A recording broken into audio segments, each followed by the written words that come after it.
ناظرین، جس وقت کرونا وائرس کی وبا چین میں پھیلنا شروع ہوئی تو باقی دنیا اس خطرناک وبا سے فائدہ حاصل کرنے کی کوشش کر رہی تھی، اس بات سے بے خبر کہ یہ خطرناک وبا ہمارے گھر تک بھی آ سکتی ہے یا ہم بھی گھروں میں محصور ہو سکتے ہیں۔ ادھر چین کا اس وبا کو پھیلانے کا امریکہ پر الزام لگانا اس بات کی دلیل ہے کہ چین بھی اس وبا کو امریکہ کا کوئی بائیو ویپن سمجھ رہا تھا یا وہ بھی امریکہ کو بدنام کر کے کوئی فائدہ حاصل کرنا چاہ رہا تھا۔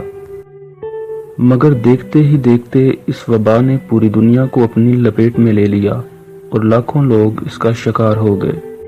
مگر پھر بھی امریکی صدر ٹرمپ سمیت بہت سے لوگوں نے اس وبا کو چینی وائرس کا نام دے کر اپنے اپنے مقاصد حاصل کرنے کی کوشش کی۔ ناظرین، تاریخ گواہ ہے کہ ماضی میں جب بھی انسان اپنے علم و فن اور سائنس پہ فخر کرنے لگا تو قدرت نے انسان کو ایسی مشکل میں پھنسا دیا جس کا انسان کے پاس کوئی حل نہیں تھا۔ وہ زلزلے بھی تھے اور سیلاب بھی، وہ آتش فشاں بھی تھے اور سمندری طوفان بھی، اور وبائی امراض بھی جیسے کورونا۔ یہ ایسا وقت ہوتا ہے جب انسان بے بس اور بے اختیار ہو جاتا ہے۔ مگر اس بے بسی کے عالم میں بھی کچھ ریاستیں اور لوگ ایسے ہوتے ہیں جو اپنی بے بسی کو چھپانے کے لیے ان قدرتی آفات کو دوسروں پہ ڈالنے کی کوشش کرتے ہیں یا مختلف عذر پیش کرتے ہیں تاکہ ان کی بالادستی اور انا برقرار رہے۔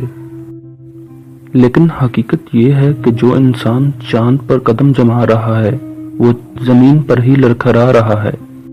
جو انسان ملک فتح کر کے لوگوں میں ہیبت پیدا کرتا ہے وہ اپنے گھر میں ہی ان قدرتی آفات یا وباؤں سے خوفزدہ ہے۔ جو انسان ایٹم بم چلا کے لاکھوں لوگوں کو مار دیتا ہے، آج ایک وائرس کے خلاف اس کے پاس کوئی ہتھیار نہیں، بس ایک ہی ہتھیار ہے کہ لوگوں کو گمراہ کر کے یہ بتایا جائے کہ یہ وائرس کسی ملک کی خفیہ ایجنسی کی کارروائی ہے۔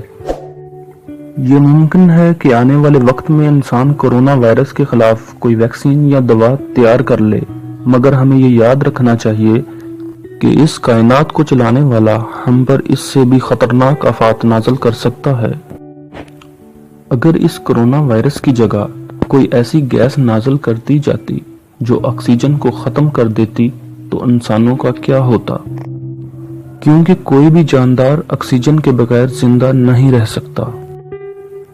یا کوئی ستارہ یا شہاب ثاقب زمین سے ٹکرا دیتا تو بھی انسان ملیمیٹ ہو جاتا۔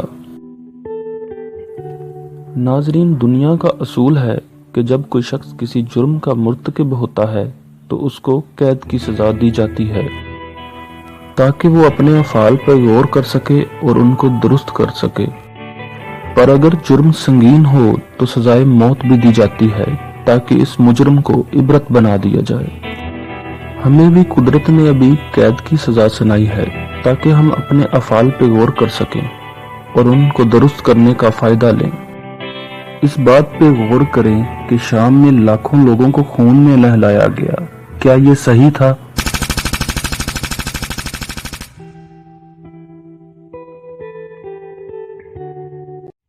لاکھوں عراقیوں کو تباہ کیا گیا، کیا یہ صحیح تھا؟ فلسطینیوں پہ کئی دہائیوں سے جو ظلم جاری ہے، کیا وہ صحیح ہے؟ برما، یمن اور لیبیا میں جو کیا گیا، کیا وہ صحیح تھا؟ اور کشمیر میں کئی دہائیوں سے جاری ظلم اور پچھلے کئی ماہ سے جاری کرفیو اور اس جرم کے مرتکب لوگوں کی حوصلہ افزائی کرنا، کیا صحیح تھا؟ اور انفرادی طور پہ بھی غور کریں کہ ہم دولت کے حصول کے لیے جھوٹ، فریب، دھوکہ دہی اور ذخیرہ اندوزی کر رہے تھے، کیا وہ صحیح تھا؟ آئیں اس وبا سے خود کو شرمسار کرنے کا فائدہ اٹھائیں، اسی میں فائدہ ہے۔ اس سے پہلے کہ قدرت ہمیں ایسی سزا دے کہ پھر ہمارے پاس وقت ہی نہ ہو، کیونکہ ہمارے گناہ بہت ہی سنگین ہیں۔ کاش کہ انسان ان قدرتی آفات کے دور میں لوگوں کو گمراہ کر کے اپنی بے بسی چھپانے کا فائدہ حاصل کرنے کی بجائے خالق کائنات کے سامنے سر جھکا دے۔ اور دنیا میں جنگ و جدل ختم کر کے امن و آشتی کا فائدہ حاصل کرنے کی کوشش کرے۔